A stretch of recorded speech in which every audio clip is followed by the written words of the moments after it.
Now then, welcome to the usual half an hour, weekly half-hour chat of all things good about the borough. Hey, do we have a lot to talk about? We do indeed. It's RedArmy.tv. With us on the red settee, Dave Smith from the Rainbow Reds. Welcome, mate. All right. Got in touch with us and you said, hey, give it a plug. So we said, come on into the settee, and here you are. We'll talk about that shortly. And Andy Munns, who doesn't sound anything like a Teessider, but you know a lot about the borough, don't you, mate? I know a bit. I've been following him since the mid-90s. Well, there you go, mid-90s. He's but a young sprog he is. Right, let's start with the action. Andy, we'll start with you. Swansea, a couple of games to look back at, because obviously we've just had Hull out of the way. Looking at Swansea, though, a 0-0 draw, how much of a bad result was that in what was a massive three-game sequence for the team? It's going into the game, a draw would have been an all right result. Going away to Swansea's not easy. They've picked up form since Clement took over, but we need more than 3 points at the moment. 3 points is for the three games that we've had in this run. Swansea, Hull, Burnley coming on Saturday. We needed at least 7 points from those three games, I think, to have any chance of staying up. So a draw, not enough, I don't think. Yeah, Dave, with you, it was just a point to come back. Long journey to South Wales, and just a point to show for it. Was it a useful point, or was it more of two being lost? Yeah, it was two points lost. I thought the Swansea game pretty much summed us up, summed up the season for us. Really, could have nicked it at the end with a miss, but yeah, that was very disappointing. You know, it wasn't the end of the world, but but tonight should, if we went out tonight and won, that would have put us up there. That miss by Gusted, how painful was it? It was incredible. It again, it probably summed up our campaign, to be honest. It is. I mean, it was an opportunity to nail 3 points. Whether we deserved it or not doesn't matter. To come back from Swansea with 3 points would have been fantastic. That would have been the killer blow. They wouldn't have come back from the Gusted header. How big a turning point do you think that could be in this? What is a massive end to the season? I think it's too late for it to be a massive turning point now. I think because of the way the season's gone, like Dave said, it's typical Middlesbrough. We just haven't scored enough goals. So to miss one chance with 9 games of the season left, I don't think you can put it just down to that. But if he'd scored it, we would have gone into tonight's game or Wednesday's game against Hull with more optimism, more hope, and maybe things might be a bit different if you're coming off the back of a win instead of a draw, where players have gone into the changing room with their heads down instead of the normal draw result where you think, oh, that's not too bad, we got a point away from home. Let's catch up with Steve Agnew. He was having a chat in the press conference after the game. Obviously, we came to win the game, Phil, and we're disappointed that we've not come away with the 3 points. But what I can say is that the attitude and the intensity and the work rate of the players was there for all to see, and that will hold us in good stead. So they're the thoughts of Steve Agnew. There's been a bit of criticism coming in after that game to do with Balogun, foul throws. Have you been criticising? I mean, have you picked up on this? It's something I've missed.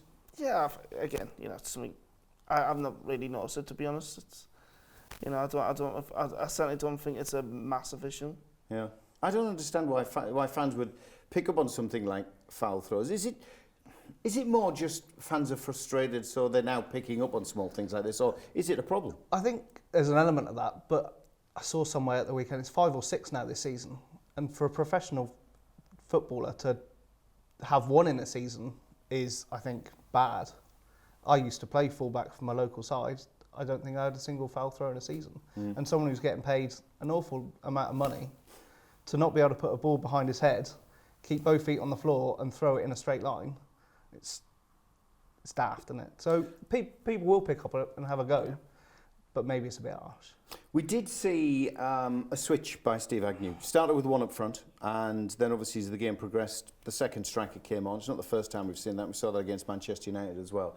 Did we look more effective up front when we had 2 strikers? Yes and no. It was unfortunate that Ramirez was the one who went off to make it 2 up front. But Negredo certainly looked less abandon on his own up front with 2 up top. At least you got someone closer to him naturally, rather than having to wait for midfielders to come and join him from midfield. Yeah, Dave, where do you stand on 2 strikers up front? Yeah, I've been calling it for all season. If we had started with 4-4-2 beginning of the season, I think certainly we would have been maybe not mid-table, but certainly in a much better position now. I think Negredo certainly plays a lot better with 2 up top. And it's disappointing that the changes come so late, so late. Well, we asked a poll just ahead of the Hull game, which is what we're going to come on to very shortly. Basically, about is 2 up front the only way we can go? 84% came back and said yes. 16% no. So certainly the fans in general seem to want 2 up front. I know there's some concerns about how we'll play. Will we become more direct, for example? But let's focus on Hull.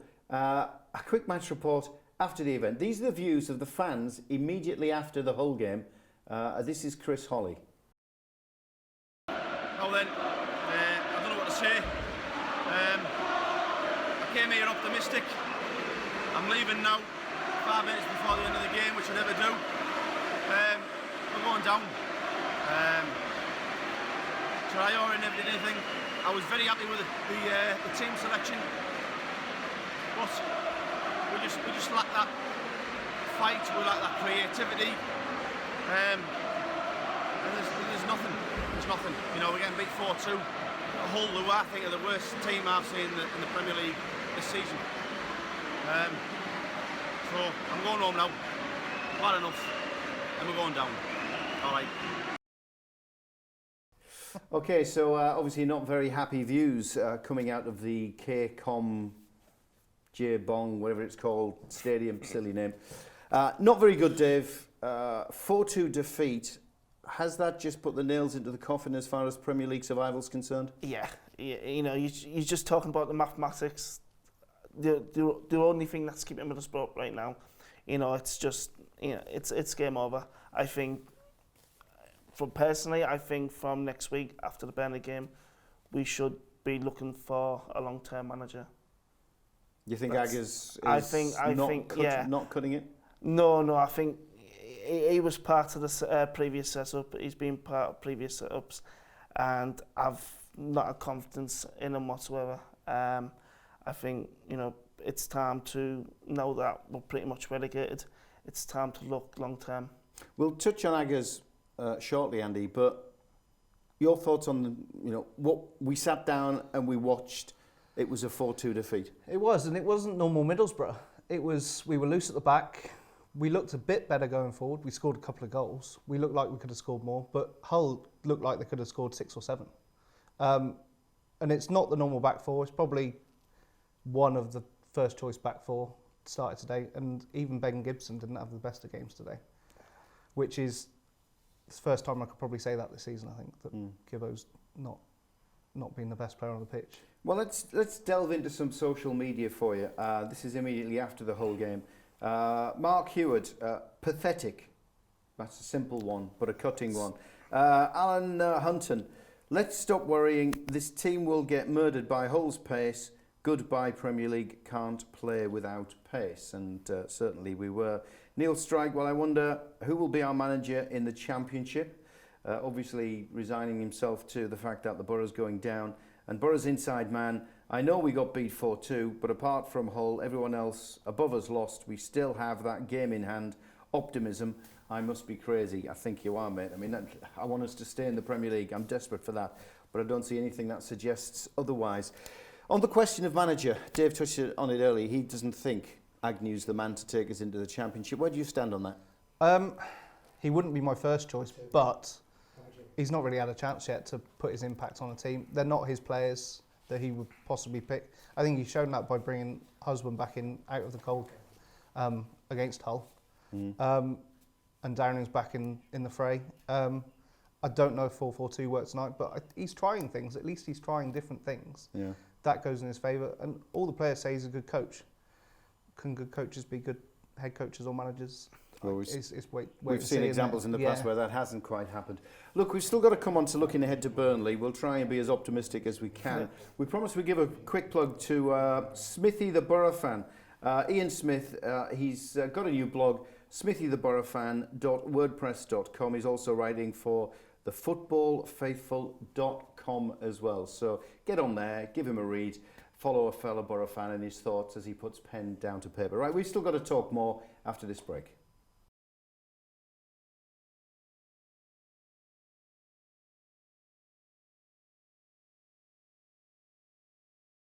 Hi, welcome to the RedArmy.tv studios. Now, a few of you have got in touch with us to say, we can't find you on Freeview. What's happening, Red Army? It's quite simple.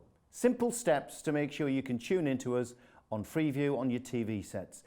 First point, you've got to be living in the Teesside area or certainly in the northeast. So that's the first point. If you're outside of the northeast, you can't get us on Freeview. Second point, have a look at your TV aerial. Is it pointing south? Is it pointing towards the Billsdale transmitter mast that's on the way to Helmsley? You know, in the direction of Stokesley, or if you're in Stokesley, point it towards Carlton Bank. So you've got to point your aerial not north to, I think it's Pontop Pike up in the Newcastle area. It's got to be pointing south towards Billsdale. So that's the second point. And then you're all set to receivers.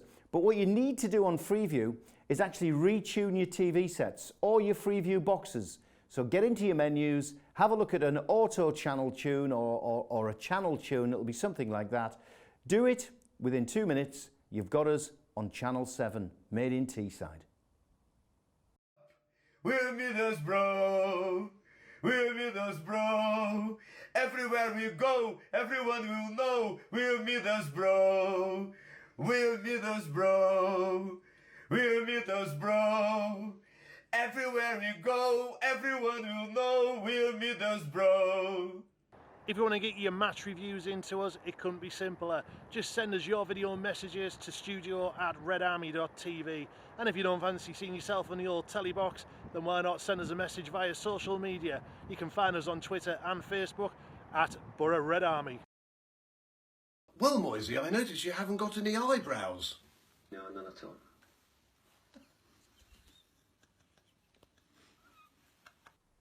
I know Mike well, and he sent me a message and said, can I be a RedArmy.tv reporter? Mike, with legs like that, absolutely no chance, mate.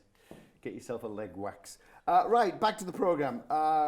Chaps, we've discussed Swansea, we've discussed the fallout against Hull. There's a bit more fallout, actually, if we delve into our social media, just to wrap this one up. Ian Smith, Smithy of the WordPress fame. If we attack quicker and show more intent, getting more bodies into the box, then whether it's one or two up front, it doesn't matter too much. And also, Paul McLean, we could start with 4 up front.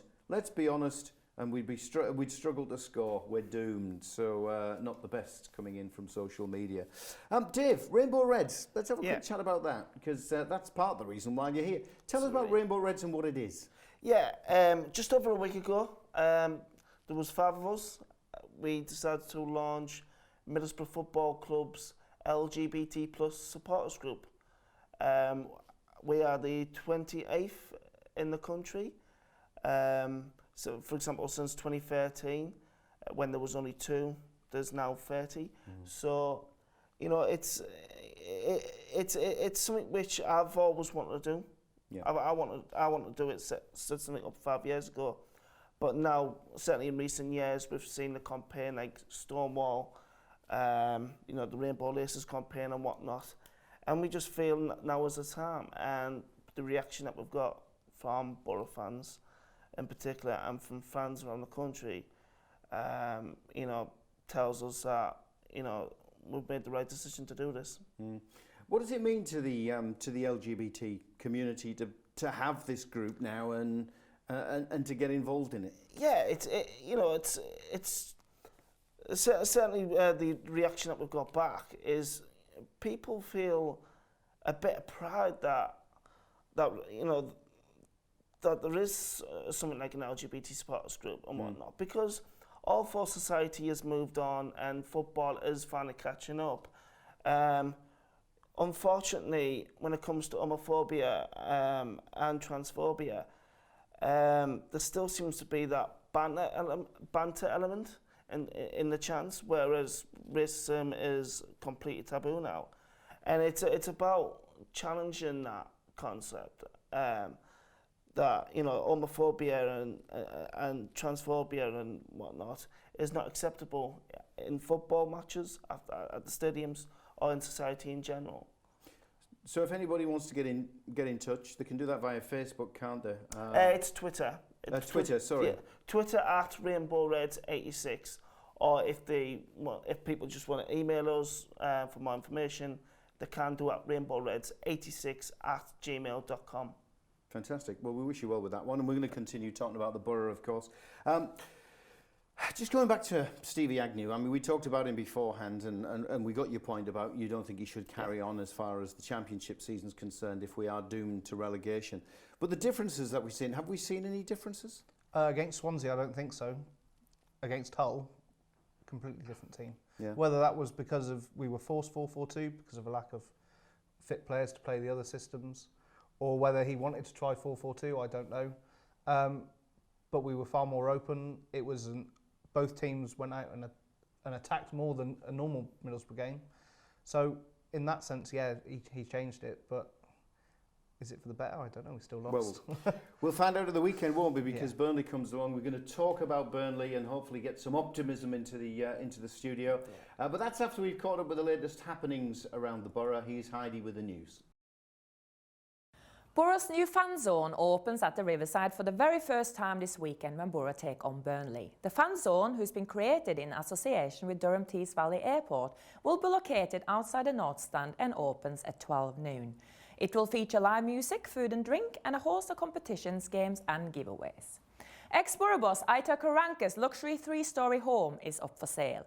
The 7-bedroom mansion located in East Harsley offers spectacular countryside views, ensuite shower rooms and even its own summer house. Named the Big House by locals, the price only available on request. Borough legend and England manager Gareth Southgate is attending the Finlay Cooper Fund Sportsman's Dinner on the 28th of April at Hardwick Hall Hotel. The fund was set up by former Borough defender Colin Cooper and his wife Julie in August 2006 in memory of their son Finlay.